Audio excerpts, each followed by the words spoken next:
আছে সেইবিলাক দি আমি উঠাই দিম, সেইবিলাক ইস্তাহাৰত আনিব পাৰিব? সাহস আছে? নাই। এতিয়া ইভিকশ্যন হৈ আছে, তাতে আমাৰ UDF কংগ্ৰেছ সব MLA মিলি 20-25 জন MLA আছে, এজন MP আছে।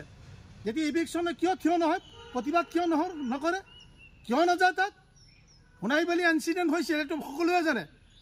নগাঁও জিলা আমচুৱাইটো কৰিছিল। মই ভৰমাত প্ৰফুল্ল মহন্ত ডাঙৰীয়া অসমৰ মুখ্যমন্ত্ৰী আছিল, মই তেখেতৰ লগত মোকাবিলা কৰিছিলোঁ, মোক ধৰিবলৈ গৈছোঁ, মই প্ৰত্যেকটো কথাৰ জবাব দিব পাৰিছিলোঁ।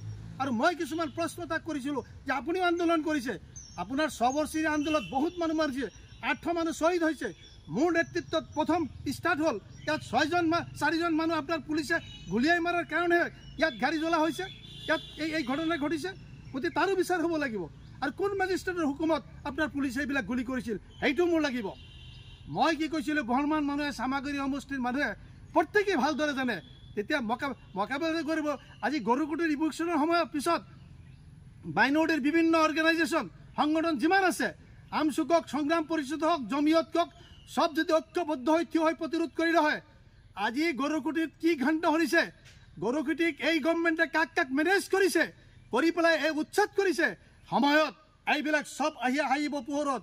গতিকে অসমৰ মুখ্যমন্ত্ৰী খালি ডাইৰেক্ট মুখ্যমন্ত্ৰী হোৱা নাই, একে তলৰ ষ্টেট মিনিষ্টাৰৰ পৰা কেবিনেট মিনিষ্টাৰ, 13 বছৰ কংগ্ৰেছৰ লগত মন্ত্ৰী, 5 বছৰ BJPৰ আপোনাৰ সোণোৱালৰ নেতৃত্বত মন্ত্ৰী, তেখেতে সব নাৰ্ছ চিনি পায়, সব জানে, সব বুজে, জানি শুনি তেখেতে এই কাৰবাৰবিলাক কৰিছে। কিন্তু এই কাৰবাৰবিলাক দিওঁ, কিন্তু তেখেতে কৈ আছে যে বাংলাদেশী।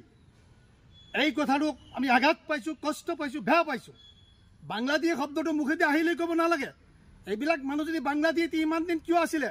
আপুনি 13 বছৰ তৰুণ গগৈৰ লগত আছিলে, এতিয়া আপুনি এই মানুহবিলাকক কিয় ইভিকশ্যন নকৰিলে? এই মানুহবিলাক পুছবাক কিয় নকৰিলে? আজি মুখ্যমন্ত্ৰী হয় চকীখন ভাবিছে জোৰদাৰ, ইমান নহয়। Which is exalted from almighty, which is exalted from almighty, that will be heaven. কাৰণ আমি বিশ্বাস কৰোঁ আমানতু বিল্লাহি ওয়া মালাইকাতি ওয়া কুতুবিহি ওয়া রাসূলিহি ওয়াল ইয়াউমিল আখিরি ওয়াল কদরি ওয়া খাইরি ওয়া শাররি মিনাল্লাহি তাআলা ওয়াল বাসিল বাদ। আমি আপনার ওপৰত নিৰ্ভৰশীল নহয়, আমি প্ৰাইম মিনিষ্টাৰৰ ওপৰত নিৰ্ভৰশীল নহয়, আমি মাত্ৰ নিৰ্ভৰ কৰোঁ লা ইলাহা ইল্লাল্লাহু মুহাম্মাদুৰ ৰাসূলুল্লাহ। গতিকে আমাক ভয় কৰি দেখুৱাই লাভ নাই, আমাক অত্যাচাৰ কৰি লাভ নাই। আমাৰ ওপৰত যিয়ে অত্যাচাৰ কৰিছে তাৰ নাম নিচানা শেষ হৈ গৈছে। আজি বিমলা প্ৰসাদ চলিহাৰ নাম আছে, নাম নিচানা আছে। আজি হিতেশ্বৰ শইকীয়াৰ দিনতো আমাৰ হত্যাকাণ্ড হৈছে, তাৰ ল'ৰাটো দুবাৰ MLA হৈছে, মুখ্যমন্ত্ৰী হ'ব পাৰিছে, পৰা নাই। তৰুণ গগৈ 3বাৰ হৈছে, তাৰ দিনতো আমাৰ অত্যাচাৰ হৈছে, কিন্তু তাৰ ল'ৰা আহিছে মুখ্যমন্ত্ৰী হৈ লওক, কেনেকুৱা লাগে হৈ লওক। আৰু অসমৰ মুছলমানৰ যদি ভোট লাগে কংগ্ৰেছে তাৰ ইস্তাহাৰত নহয়, এতিয়াৰ পৰা আমাৰ কাৰণে তেখেতসকলক প্ৰতিৰোধ কৰিব লাগিব।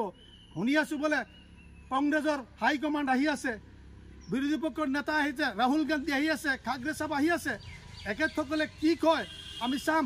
অসমৰ মানুহ, বিশেষকৈ সংখ্যালঘু মানুহ আপোনালোকে চাই থাকক, এখেতসকলে আহিছে আমাৰ কাৰণে কি পেকেজ দিয়ে, কি আমাৰ কাৰণে বক্তব্য এইবিলাক ৰাখিব। আৰু অহা নিৰ্বাচনত আপোনালোকে দল বলৰ কথা চিন্তা নকৰিব। দল বল গোটেই অসমত যদি 25টা মুছলমান MLA হয়, আপোনালোকে কোন দলত ভোট দিব সেইটো মই নকওঁ, সেইটো মোৰ ক'বলৈ দৰকাৰো নাই। কিন্তু আপোনালোকে যি দলীয় হওক, কিন্তু উপযুক্ত মানুহক আপোনালোকে ভোট দিব, যিবিলাক মানুহে ইতিহাস জানে, হিষ্ট্ৰী জানে, আইন প্ৰণয়ন কৰা জানে, আইনৰ সংশোধনী আনিব পাৰে, প্ৰয়োজন সাপেক্ষে ডিবেটত অংশগ্ৰহণ কৰি যাতে সেইবিলাক মানুহে আমাৰ বিৰোধী পক্ষত যিসকল আছে, হিন্দু নেতা হওক, যিকোনো সম্প্ৰদায়ৰ তাৰ লগত যে মোকাবিলা কৰিব পাৰে। কাৰণ Assam was a no' man's land, Assam এটা সময়ত ন' মেন্স লেণ্ড আছিলে। কিন্তু ইয়াত প্ৰথমে বড়ো ভাইসকল আহিছে বা ট্ৰাইবেল ভাইসকল আহিছে, কোনোবাই পাহাৰ বগৰাই আহিছে, কোনোবাই মানে আপোনাৰ বিভিন্ন অঞ্চলৰ পৰা আহিছে, কোনেও এই ইণ্ডিয়ান টেৰিটৰী মানুহ নহয়। কিন্তু আমি we the immigrant Muslim, we are belong to the Indian state. আমি ভাৰতৰ সীমাৰ ভিতৰৰ পৰা আহিছোঁ, আমি কনৌজৰ পৰা আহি না, আমি ব্ৰহ্মদেশৰ পৰা অহা নাই, আমি থাইলেণ্ডৰ পৰা অহা নাই, আমি অন্য দেশৰ পৰা পাহাৰ বগৰাই অহা নাই। আমি সভ্য জগতত 5 টকাৰ ট্ৰেইনত এটা পৰিয়াল যেতিয়া মনজিত সিঙৰ পৰা গাড়ীত উঠিছে, ঢাকাৰ পৰা গাড়ীত উঠিছে, আৰু আমাৰ এই গ্ৰেণ্ডফাদাৰ ইয়াতে আহিছে, এই জংঘল চাফা কৰি আজি এনেকুৱা অৱস্থা হৈছে। কিন্তু আমাৰ পৰিত্ৰাণ কেতিয়া হ'ব আমি নাজানো, তাৰ কাৰণে আমাৰো দুখ আছে। আমাৰ মানুহক মই অনুৰোধ কৰিম, আপোনালোকে চহৰৰ মাটি উঠিলেই যাব নালাগে, আপোনালোকে ক'ৰবাত চৰকাৰী মাটি পালেই সোমাই নহ'লে, আপোনালোকে মছজিদ নামানে, মাদ্ৰাছাতো নামানে, মাটি পালেই তাত সোমাই যায়। মই হাত জোৰ কৰি অনুৰোধ কৰিম এই অভ্যাসটো ত্যাগ কৰক। আজি কিছুমান কমিউনিটিৰ মানুহ আছে, এনেকৈ হিন্দু বেংগলীসকলক মই সদায় সন্মান কৰোঁ, সদায় ভাল পাওঁ। কিয়? এটা পৰিয়ালে 1 বিঘা মাটিত 10টা পৰিয়াল থাকি আছে, ব্যৱসায় বাণিজ্য কৰি খাই আছে, চলি আছে। আমাৰ মানুহৰ ইমান মাটিৰ ইমান প্ৰয়োজন কিয়? 3.5 হাত মাটিহে চবাৰ লাগিব। গতিকে আমি ইয়াত ভয় কৰি লাভ নাই। আমি আগন্তুক দিনত মই সকলো সংগঠনক অনুৰোধ কৰিম, এই মুখ্যমন্ত্ৰীৰ লগত কাৰো যদি এই সম্পৰ্কে কোনো দহৰম মহৰম থাকি আছে, কিন্তু এটা সময়ত চাব এই মুখ্যমন্ত্ৰীয়ে প্ৰকাশ কৰি দিব যে মোৰ লগত অমুকৰ সম্পৰ্ক বা এইটো আছে, কৈ দিব।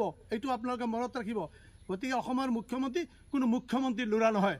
অসমৰ মুখ্যমন্ত্ৰী কোনো প্ৰাইম মিনিষ্টাৰৰ ল'ৰা নহয়। তেওঁৰ বেকগ্ৰাউণ্ড তেওঁই কৰিছে। যেনেকৈ মোৰ দেউতাক গাঁও পঞ্চায়তৰ প্ৰেচিডেণ্টো নহয়, তেখেতৰ দেউতাও গাঁও পঞ্চায়ত প্ৰেচিডেণ্ট। মোৰ বেকগ্ৰাউণ্ড মই কৰিছোঁ। ৰকিবুলৰ বেকগ্ৰাউণ্ড আছে, তাৰ দেউতাক মন্ত্ৰী আছিলে। আপোনাৰ শৰীফৰ বেকগ্ৰাউণ্ড আছে, তাৰ বাবা ফাইনেন্স মিনিষ্টাৰ মহম্মদ ইদ্ৰিছ চাহাব ফাইনেন্স মিনিষ্টাৰ আছিলে। আজি আপোনাৰ তৰুণ গগৈৰ ল'ৰা গৌৰৱ গগৈৰ বেকগ্ৰাউণ্ড আছে, তাৰ দেউতাক 3বাৰ মুখ্যমন্ত্ৰী আছিলে। আজি জিন্তু গগৈৰ